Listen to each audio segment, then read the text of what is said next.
वतन की जो हालत सुनाने लगेंगे तो पत्थर भी आंसू बहाने लगेंगे। भीड़ में खो गई आदमियत तो उसे ढूंढने में जमाने लगेंगे। आदमियत का, इंसानियत का, मानवता का कत्ल किया जा रहा है। और बीजेपी को इसमें बड़ा मजा आता है कि अगर आप हिंदू मुसलमान की बात कीजिए, वो बहुत कंफर्टेबल है।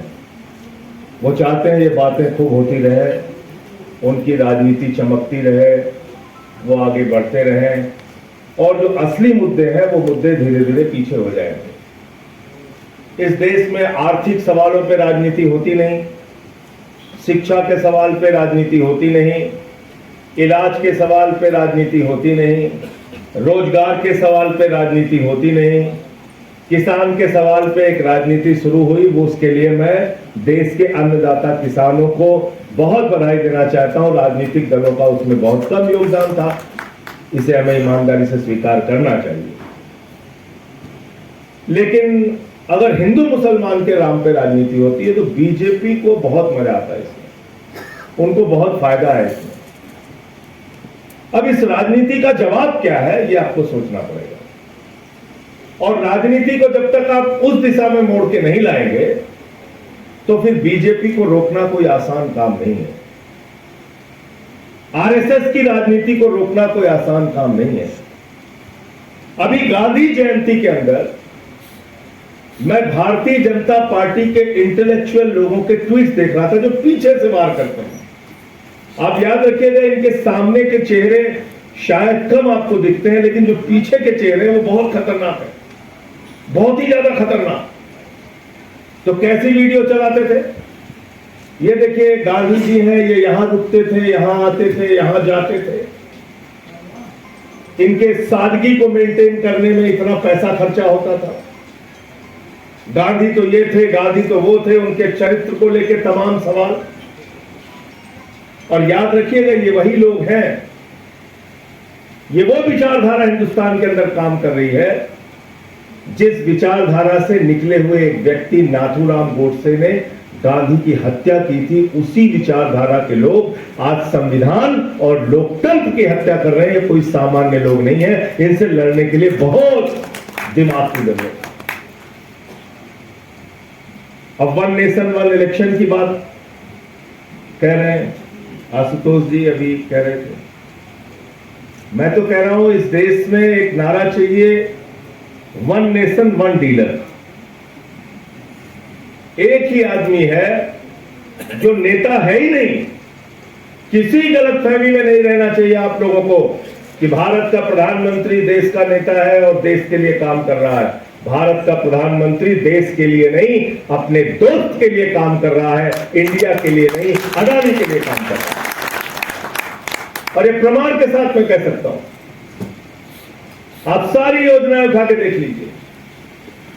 रेल उठा के अडानी को, सेल उठा के अडानी को, गैस, बिजली, पानी, सड़क, पोर्ट, एयरपोर्ट, सारा हिंदुस्तान एक आदमी के नाम करते जा रहा है और कोई सवाल पूछने वाला नहीं। एक व्यक्ति को 2.5 लाख करोड़ रुपए का कर्जा मिला, 2.5 लाख करोड़ रुपए का। जीरो लगाते लगाते आप थक जाएंगे।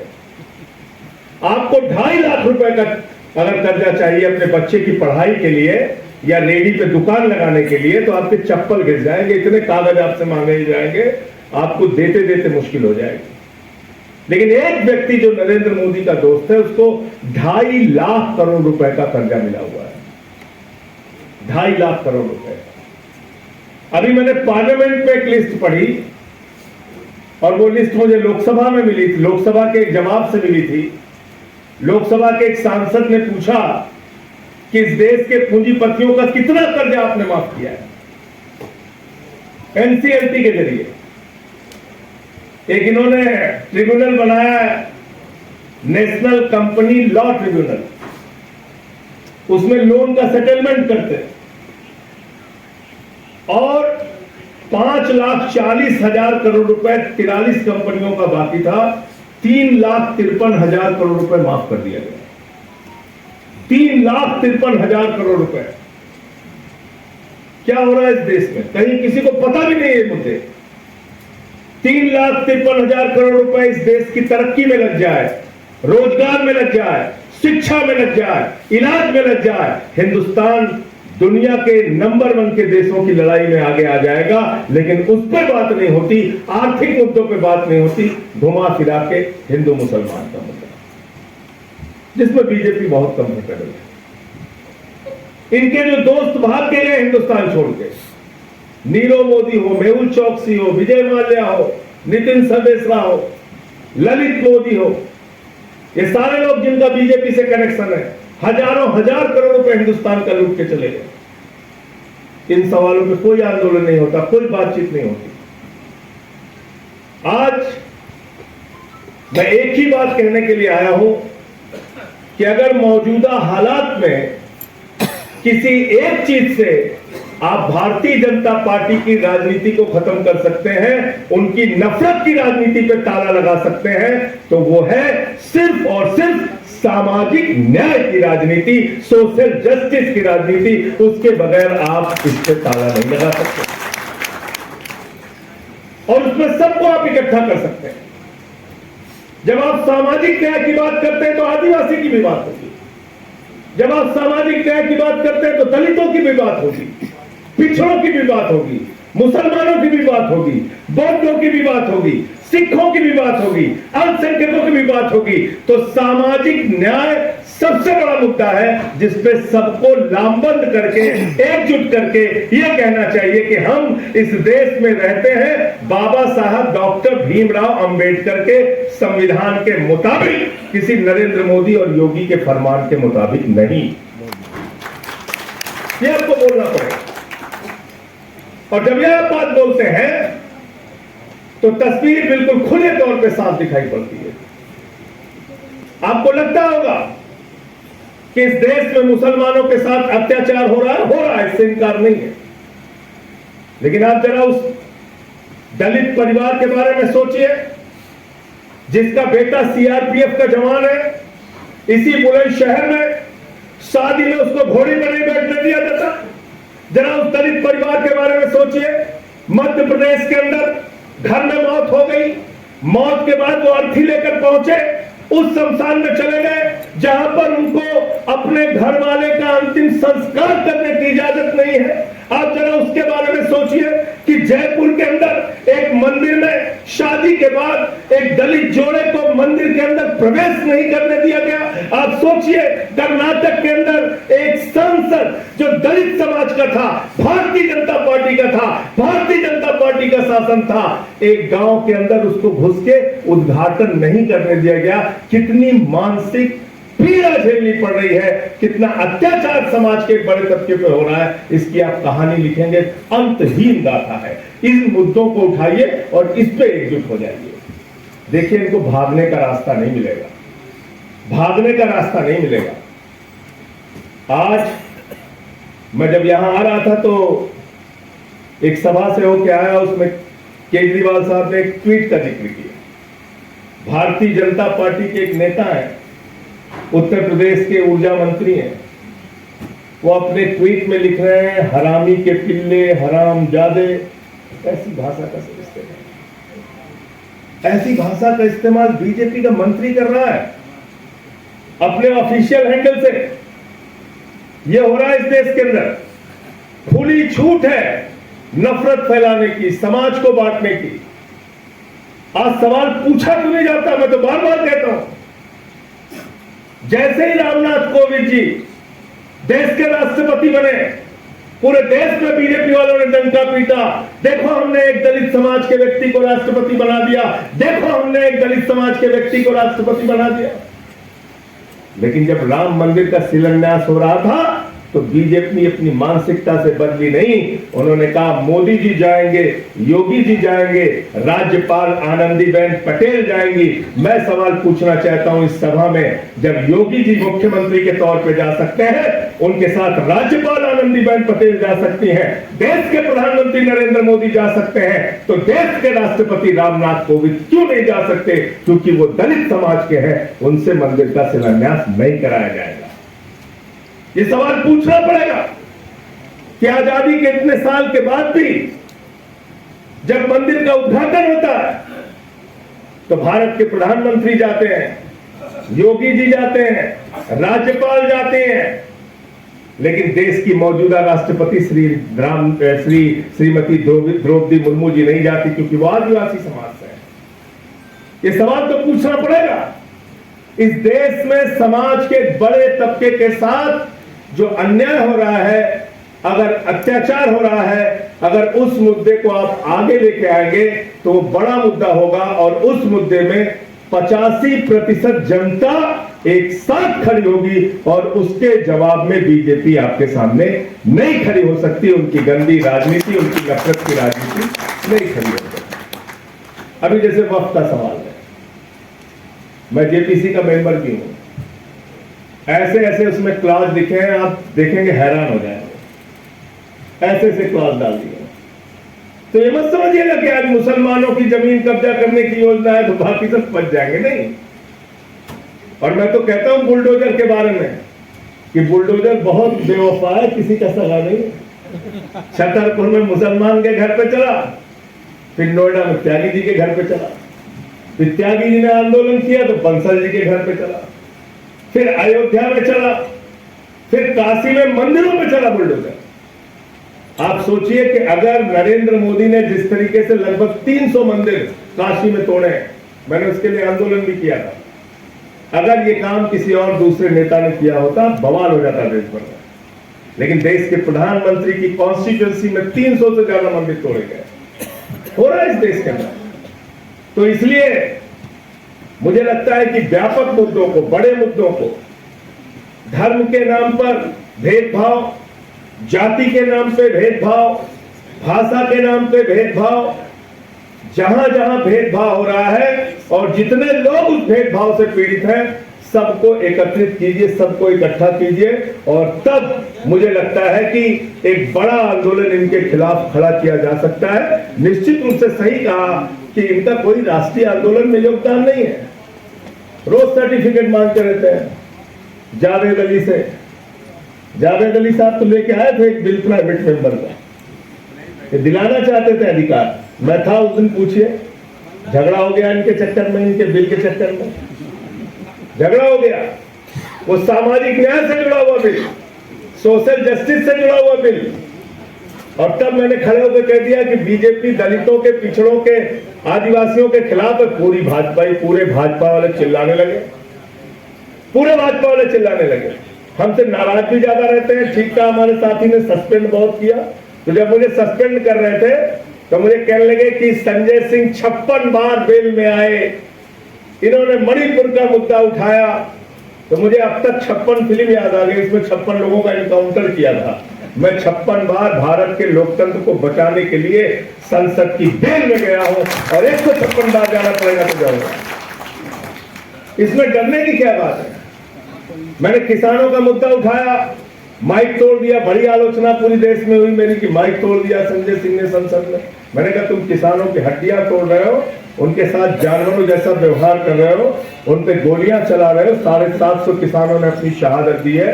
अगर तुम हड्डियां तोड़ सकते हो तो उसके जवाब में मैंने माइक तोड़ा है, लोगों को जगाने के लिए, आपको होश में लाने के लिए। हम करेंगे। 11 महीने मुझे सस्पेंड रखा। मैं समझता हूं तारिक अनवर साहब बड़े सीनियर एमपी हैं, भारत के इतिहास में आजादी के बाद से लेकर अब तक मेरे ख्याल से सबसे लंबा सस्पेंशन पीरियड संजय सिंह का है। 11 महीने मुझे सस्पेंड रखा। और अजीब बात और आपको बता दूं तारिक साहब, मेरी पार्टी ने मुझे दोबारा चुन के भेज दिया, केजरीवाल साहब ने दोबारा सांसद बना दिया। मैं पहुंचा, बोले आप सस्पेंड है। मैंने कहा भैया पिछला साल कार्यकाल मिल गया, बोले नहीं नए कार्यकाल पे भी लागू होगा। ये कोई के बाद कहीं बैठे हैं प्रोग्राम, ये जावेद अली है, इसके गवाह हमारे साथ में राज्यसभा में, पूछ लीजिए सांसद जी। मुझे बोले नए कार्यकाल में भी वो सस्पेंशन लागू होगा। मैं हैरान रह गया, मैंने कहा ऐसे कैसे लागू होगा। बोले लिखित माफीनामा आपको देना पड़ेगा। मैंने कहा मैं संघ में नहीं रहा हूं भैया, मैं नहीं दे पाऊंगा। वही इस सब चक्कर में मत रहिए गलतफहमी में। कहने लगे वो मामला कुछ हो गया था इसीलिए आपको जानते हैं ना, आप सस्पेंड क्यों किया गया। हमने कहा मैं खुद जानता हूं। बोले क्या। हमने कहा मैंने नारा लगा दिया पार्लियामेंट में मोदी अडानी भाई भाई, देश बेच के खाई मलाई। उसी दिन आ गए बीजेपी वाले मेरे पास, बोले तुम्हें जरूर पक्का जेल में भेजेंगे। भेज दिया जेल, 6 महीने जेल में रहा। 13 दिन तक मुझे कोठरी से निकलने नहीं देते थे।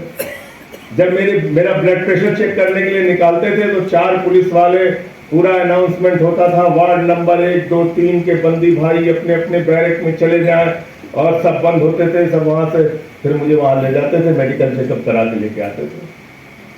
और जहां मैं रह रहा था, जिस कोठरी में, वहां भी सीसीटीवी लगा रखा था। 24 घंटे हमको देखते थे। तो मैं वहां टीवी ऑन करके, टीवी सब में लगा रहता था, कोई अकेले मेरे में नहीं। तो मैं वहां टीवी ऑन करके फिल्में ऐसी देखता था जिसमें हंसा जा सके। मैं आपको बता रहा हूँ अपने जेल का अनुभव। और मैं फिल्में देखता था, और फिल्में में फिर जो मजाकिया सीन होती थी उस पर हंसता भी था खूब आराम से। जो है, फिर 13 दिन के बाद मैं गया भाई सुप्रिंटेंडेंट के पास। मैंने कहा भाई जो एक सामान्य कैदी का अधिकार है उतना तो अधिकार दो मुझे। बोला ठीक है साहब, आप वॉक कर सकते हैं। तो मैं पुलिस के अधिकारियों से उनसे मिलता था, तो उनको ये रहता था कि ये दुखी क्यों नहीं हो रहे हैं। मैंने कहा किस बात के लिए दुखी होना है। बोले नहीं, आप तो बड़े मजे से जेल काट रहे हैं। हमने कहा ऐसे मजे से बोलो, मोदी जी भी आके काटे हमारे साथ। इतना ही मजा अगर आ रहा है तो आए, वो लोगों को भी भेजो। उनमें से तो एक है जिसका पुराना एक्सपीरियंस रह भी चुका है, तो उसी को भेज दो कम से कम। कहने लगे नहीं, वो ऊपर सब रिपोर्ट जाती है कि एकदम उनके ऊपर तो कोई फर्क ही नहीं पड़ रहा। तो जो भी उनको लगा हो, फिलहाल 6 महीने में मुझे जमानत मिल गई। अब मुझे कहा भी गया कि मैं अपने केस के बारे में ना बोलूं, तो मैं अपने केस के बारे में नहीं बोलता, लेकिन पूरी दुनिया के केस के बारे में बोलता हूं। कोई मुझे उसमें दिक्कत नहीं। लेकिन एक बात जो मोटे तौर पे आई है सामने कि भाई डरना नहीं है, तो डरना नहीं है तो ठीक है, लेकिन बहुत दिमाग से काम भी करना है। ऐसे फ्रॉड लोगों से इस समय पाला पड़ गया है। इतने कॉन्फिडेंस से तारिक अनवर साहब सच नहीं बोल सकते जितने कॉन्फिडेंस से मोदी झूठ बोलता है। पूरे कॉन्फिडेंस के साथ बताइए। कहता सिकंदर जब बिहार में आया था तो बिहारियों ने मार के भगाया था। तो तारिक अनवर साहब इतिहास की किताब पलटने लगे, बोले सिकंदर तो कभी बिहार में आए ही। फिर कहने लगे कि भारत की आबादी 600 करोड़ है, उनके बीच से मैं जीत के आता हूं। मैंने कहा 144 करोड़ से तो निपट नहीं पा रहे हो, 600 करोड़ आबादी। फिर गए हमारे यहाँ संत कबीर नगर खलीलाबाद में, तो कहने लगे बाबा संत कबीर, बाबा गोरखनाथ, बाबा गुरु नानक देव एक साथ बैठ के मीटिंग करते थे। अब उनके जीवन काल में कई साल के अंतर है, 100 साल के करीब अंतर। तो इतने कॉन्फिडेंस से बोले गैस से, नाली के गैस से चाय बना लीजिए आप। कोई भी मूर्खता की बात है। पूरे कॉन्फिडेंस के साथ, पूरे कॉन्फिडेंस के साथ देश में कोरोना से लोग मर रहे हैं। हमारे देश का प्रधानमंत्री कह रहा है ताली बजाइए, थाली बजाइए, सब पीट रहे थाली। बड़े बड़े स्टार, पढ़े लिखे लोग, साइंटिस्ट, IITian, प्रोफेसर। रतन लाल जी इसमें नहीं थे सामने।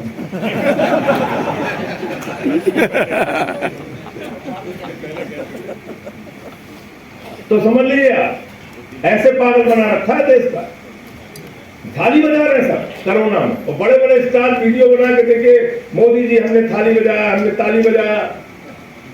ये हो रहा, बड़े बड़े स्टार, किसका नाम लिया जाए, किसका नाम लिया जाए। ऐसे देश की हालत कर दी, और नाम ऐसा शानदार देते हैं कि जब मतलब GST लागू किया इस देश में। सोचिए आप, बोले रात में 12 बजे भारत के अंदर एक नई आजादी का उदय होने जा रहा है।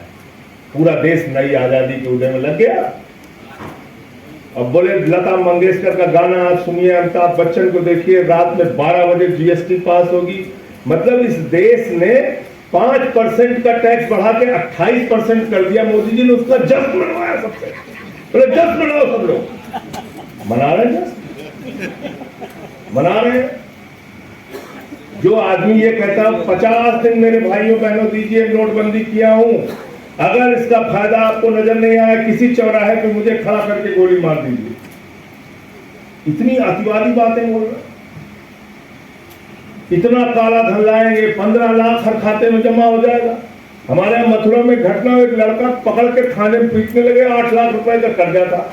उसने थानेदार से कहा कि अब होशियार हो जाना थानेदार साहब, अब आगे मत मारना, 15 लाख आ रहा है, 8 लाख दे देंगे, 7 लाख आपको, उसमें से कुछ पैसा दे। ये हालत कर रखी है। इसलिए आपके मुद्दे पे तो बात होती नहीं, न रोजगार, नाम भी बहुत तगड़ा तगड़ा, जैसे अग्निवीर, बहुत शानदार बड़ा सा नाम दे दिया, बोले अग्निवीर बन जाओ सब लोग, अग्निवीर बनिए। और मुझसे बीजेपी वाले कहने लगे, कह रहे मतलब आप अग्निवीर को कमजोर समझ रहे हैं। हमने कहा मैं बहुत मजबूत समझ रहा हूं, जितने बीजेपी सांसद है सबके लड़कों को अग्निवीर बनाओ, सबको बनाओ अग्निवीर। अमित शाह का लड़का जैसा जिसको बल्ला पकड़ना नहीं आता वो बीसीसीआई का चेयरमैन बनेगा और हमारे घर का लड़का अग्निवीर बनेगा। 4 साल के ठेके पे आप भारत की सेना को रखेंगे और उसके बाद आप राष्ट्रवादी नहीं हैं। इसलिए इनसे किसी राष्ट्रवाद के सर्टिफिकेट की आवश्यकता नहीं है।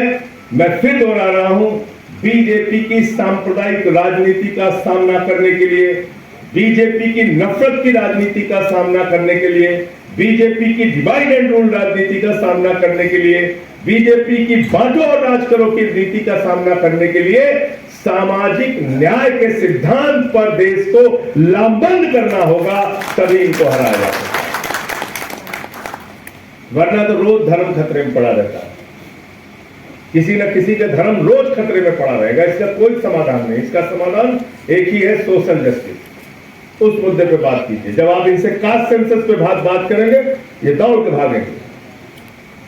इससे आप जातीय जनगणना पे बात कीजिए, संविधान पे बात कीजिए, दौड़ के भागेंगे। ये आपके सामने टिक ही नहीं सकते, सभी नहीं टिक सकते।